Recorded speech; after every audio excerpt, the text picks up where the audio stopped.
The daughter of the Rajput king Raja Bharmal, Harkabai, tied the conjugal knot according to Hindu traditions.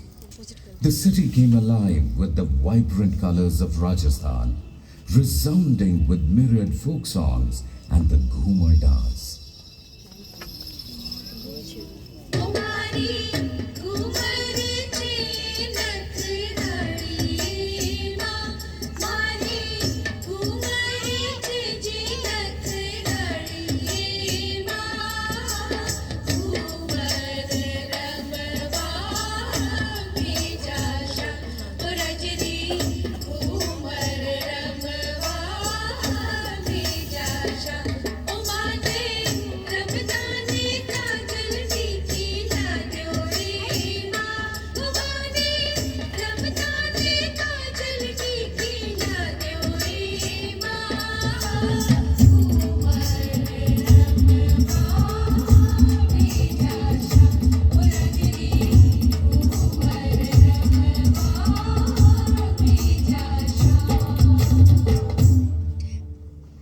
This was the first pact between the Kachwaha dynasty and the Mughal rule, paving the way for many more.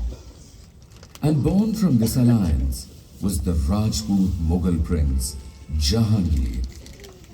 Jahangir later took to the throne and marked an important place for himself in the history of India. In the true spirit of the